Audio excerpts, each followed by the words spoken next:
Hello student, अब हम लोग वीडियो के नेक्स्ट पार्ट में आ चुके हैं। देखो, ये तो हमने देखा कि सेंटर ऑफ कर्वेचर क्या होता है, फोकस क्या होता है और पोल क्या होता है। और सेंटर ऑफ कर्वेचर, फोकस और पोल को जोड़ने वाली जो लाइन होती है ना, उसको हम लोग बोलते हैं प्रिंसिपल एक्सिस। क्या बोलते हैं उसको हम लोग?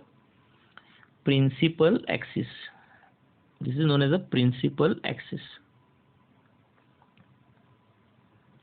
इसको हम लोग बोलते हैं प्रिंसिपल एक्सिस। अब हम लोग देखेंगे रे डायग्राम कैसे कैसे हम लोग बनाएंगे। रे डायग्राम फॉर कॉन्केव मिरर। रे डायग्राम फॉर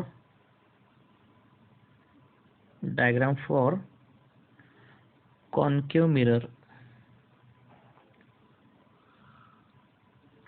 रे diagram for concave mirror. Okay, अब देखो रे diagram for concave mirror. Concave mirror का जो फर्स्ट रूल होता है ना, वो क्या होता है? देखो, ये हमारा कॉन्केव मिरर यहाँ पे बन गया। कॉन्केव मिरर हमारा यहाँ पे बन गया। ओके, अब देखो ये हमारे प्रिंसिपल एक्सिस बन गई। मान लो यहाँ पे कहीं तो सेंटर ऑफ कर्वेचर है, यहाँ पे फोकस है r/2 पर, और ये हमारा पोल हो जाएगा, बराबर, पोल हो जाएगा। अगर आपने, तो ये हमारा प्रिंसिपल एक्सिस है, प्रिंसिपल एक्सिस, ठीक है, प्रिंसिपल एक्सिस है। अगर अगर आपने रे ऑफ लाइट को पैरेलल डाला प्रिंसिपल एक्सिस को, इंसिडेंट रे अगर पैरेलल होगा प्रिंसिपल एक्सिस को, तो वो एक्चुअली लाइट रे कन्वर्ज हो जाती है फोकस के थ्रू। इसके थ्रू, फोकस के थ्रू कन्वर्ज हो जाती है, ठीक है। लेकिन कॉन्केव मिरर भी जो है ना, वो लॉज ऑफ रिफ्लेक्शन को फॉलो करता है। Follows laws of reflection, follows laws of reflection, ठीक है। अब आप बोलोगे कि sir concave mirror laws of reflection को फॉलो कर रहा है, तो angle of incident angle of reflection को इक्वल कैसे दिखाओगे आप यहाँ पे? बहुत आसान है, बहुत अच्छा क्वेश्चन आपने पूछा। देखो मैं आपको बताता हूँ। देखो क्या होता है ना, पहले आपको नॉर्मल ड्रॉ करना पड़ेगा। नॉर्मल यानी कैसे ड्रॉ करोगे? आपको तो एक चीज़ ये मालूम है ना कि ये कॉन्केव मिरर एक स्पीयर से बना होता है।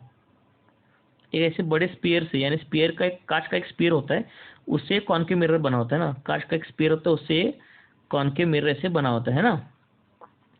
अब देखो इस पेड़ के सेंटर से हम लोग क्या करेंगे, एक ऐसा लाइन ड्रॉ करेंगे यहाँ पर। यहाँ पर लाइन ड्रॉ करेंगे। तो आपको मालूम है स्पेयर के सेंटर से हमने इस पॉइंट पर एक लाइन ड्रॉ की जहाँ पे लाइट रे इंसिडेंट हो रही है ना, है ना। तो उस पॉइंट पर हमने एक टेंजेंट ड्रॉ किया। क्या ड्रॉ किया? टेंजेंट। तो आपको मालूम है ये जो स्पेयर का रेडियस होता है वो टेंजेंट को कैसे होता है? परपेंडिकुलर होता है। क्या होता है टेंजेंट को? परपेंडिकुलर। यानी छोटा वाला जो टेंजेंट आपको दिख रहा है ना, ऐसे छोटा वाला, ये छोटा वाला टेंजेंट यानी एक प्लेन मिरर होता है। क्या होता है? एक प्लेन मिरर होता है। और आपके सर्कल की प्रॉपर्टी आपको मालूम होगी कि सर्कल का जो रेडियस होता है ना, वो टेंजेंट को परपेंडिकुलर होता है। अरे बस, यानी ये वाला ऐसे एंगल परपेंडिकुलर होगा, ऐसे ऐसे। तो कॉन्केव मिरर ऐसे छोटे छोटे प्लेन मिरर से बना होता है। यानी कॉन्केव मिरर जो है ना, ऐसे छोटे छोटे प्लेन मिरर से बना होता है। छोटे छोटे ऐसे प्लेन मिरर से बना होता है कॉन्केव मिरर, ठीक है। तो हमको नॉर्मल तो मिल गया। अब नॉर्मल मिलने का मतलब है कि अब देखो ये वाला होगा एंगल ऑफ इंसिडेंस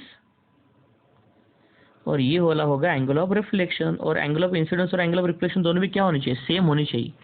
और गेटिंग दिस आइडिया क्लियर? तो ये वाला फर्स्ट कंसेप्ट है इसका। जब भी रे ऑफ लाइट पैरेलल होंगी प्रिंसिपल एक्सिस को, वो फोकस से कन्वर्ज हो जाएंगी। और कॉन्केव मिरर भी लॉज ऑफ रिफ्लेक्शन को फॉलो करता है, लेकिन वो नॉर्मल कहाँ पे मिलेगा आपको? अगर आपने सेंटर ऑफ कर्वेचर से लाइन ड्रॉ कर दी कॉन्केव मिरर पर, तो वो नॉर्मल मिलेगी आपको, ठीक है। चलो फर्स्ट रूल तो हमने खत्म कर लिया। Now we are coming for the second rule. Second rule, तो फिर से हम लोग क्या करेंगे? कॉन्केव मिरर बनाएंगे। फिर से हम लोग कॉन्केव मिरर बनाएंगे। और फिर से कॉन्केव मिरर बनाने के बाद अब सेकंड रूल क्या है? देखो, अब यहाँ पे फोकस है और यहाँ पे सेंटर ऑफ कर्वेचर है, यहाँ पे पी है। तो पहले वाले का उल्टा सोचो। मैं पहले क्या कर रहा था कि प्रिंसिपल एक्सिस को लाइन हमारी, प्रिंसिपल एक्सिस को रे ऑफ लाइट हमारी पैरेलल बना रहा था मैं। प्रिंसिपल एक्सिस को रे ऑफ लाइट में पैरेलल बना रहा था, करेक्ट। अब काम करो, रे ऑफ लाइट को फोकस से पास करो। अब रे ऑफ लाइट फोकस से जब पास होगा ना, तो रिफ्लेक्शन कैसे होगा? पैरेलल टू प्रिंसिपल एक्सिस होगा। यानी पहले वाले का उल्टा, यानी जो पहला केस था उसका एग्जैक्टली उल्टा, सेम ही होगा ना, उसमें कोई चेंज नहीं होगा। तो ये वाला सेकंड रूल है हमारा। चलो now will go for the third rule, ray diagram का third rule. Okay, ray diagram का थर्ड रूल। फिर से हम लोगों ने कॉन्केव मिरर बनाया। ये होगा प्रिंसिपल एक्सिस, C होगा, F होगा और P होगा, करेक्ट। C होगा, F होगा और P होगा। अब देखना ध्यान से कि अगर मान लो रे ऑफ लाइट अगर सेंटर से पास हो गई, तो अभी मैंने बताया था सेंटर से जो लाइन पास होती है मिरर के, वही हमारे नॉर्मल होते हैं ना। तो इस पॉइंट पर वो लाइन क्या होगी, परपेंडिकुलर होंगी। यानी ये यहाँ पे एक प्लेन मिरर होता है ना छोटा ऐसे, तो इसका मतलब अगर रे of light along the normal आएंगी तो उसी अलोंग ही रिफ्लेक्टेड लाइट होंगी ना, मैंने आपको बताया था। तो रे ऑफ लाइट अगर ऐसी अलोंग द नॉर्मल इंसिडेंट होगी तो उसी लाइन से वो क्या होंगी, रिफ्लेक्ट होंगी। गेटिंग द साइड है क्लियर। चलो आगे बढ़ लेते हैं हम लोग। रे डायग्राम का रूल नंबर 4। अब रूल नंबर 4 क्या होता है ना, यहाँ पे प्रिंसिपल एक्सिस बनाया और ये कॉन्केव मिरर मैंने बनाया।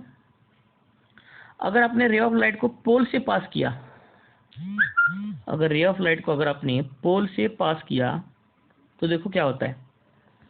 तो रे ऑफ लाइट अगर पोल पर ऐसे इंसिडेंट होगी तो वहां से ऐसे रिफ्लेक्ट हो जाएगी, लेकिन एंगल ऑफ इंसिडेंस ये वाला यहाँ पर और ये वाला यहाँ पर सेम होगा, क्योंकि सेंटर से पास होने वाली लाइन तो नॉर्मल होगी ना। तो यहाँ पे नॉर्मल कौन है, ये ब्लैक कलर की लाइन नॉर्मल है ना। यहाँ पे प्लेन मिरर ऐसे कंसिडर करो, यहाँ पे कैसे प्लेन मिरर होता है छोटा, तो ये नॉर्मल है हमारी, ये वाली लाइन नॉर्मल हो गया, है ना। अरे बस में इस तरीके से रे डायग्राम होता है। और सेम रे डायग्राम जो होता है ना, सेम रे डायग्राम जो होता है वही कॉन्वेक्स के लिए होता है। रूल कॉन्वेक्स के लिए भी सेम होते हैं, सिर्फ थोड़ा सा अलग होता है। देखो फर्स्ट रूल कॉन्वेक्स के लिए करेंगे। देखो अब कॉन्वेक्स मिरर में ऐसा होता है ना, आपको रे ऑफ लाइट ऐसे पीछे से आएंगी, रे ऑफ लाइट आपकी पीछे से आएंगी, है ना। तो अगर आपने देखा होगा कि कॉन्वेक्स मिरर का भी फोकस पीछे होता है, बैकवर्ड होता है, और सेंटर ऑफ कर्वेचर यहाँ पे होता है। बस अब देखो, अब हमने रे ऑफ लाइट को अगर ऐसे पैरेलल टू प्रिंसिपल एक्सिस भेजा तो actually appears to go through focus, appears to बोल रहा हूँ लेकिन असल में जाता नहीं वो, और इस पॉइंट से वो क्या हो जाएगा, रिफ्लेक्ट हो जाएगा, करेक्ट। ये फर्स्ट रूल है। सेकंड रूल देखते हैं हम लोग।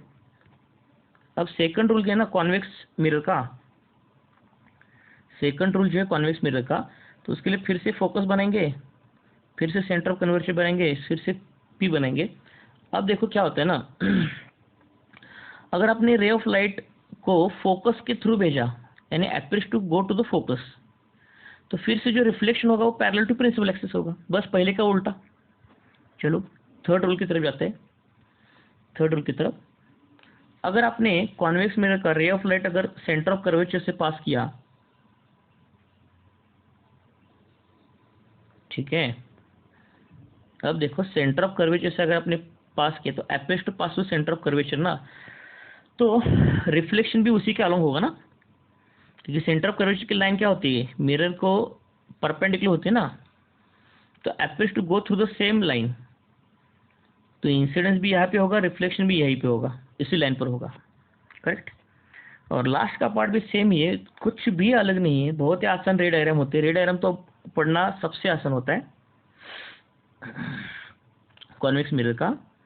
अब देखो अगर आपने रे ऑफ लाइट को अगर पोल पर डाल दिया, तो देखो पोल पर डालने का मतलब क्या होता है, अगर यहाँ पे ऐसे डाल दिया तो यहाँ से ऐसे रिफ्लेक्शन होंगी, और यहाँ का जो एंगल ऑफ इंसिडेंस होगा वही इक्वल टू होगा एंगल ऑफ रिफ्लेक्शन को। और नॉर्मल तब क्या होगी, हमारी प्रिंसिपल एक्सिस नॉर्मल होगी, तो हमारी नॉर्मल होंगी principal axis. So this is the ray diagram. Thank you so much.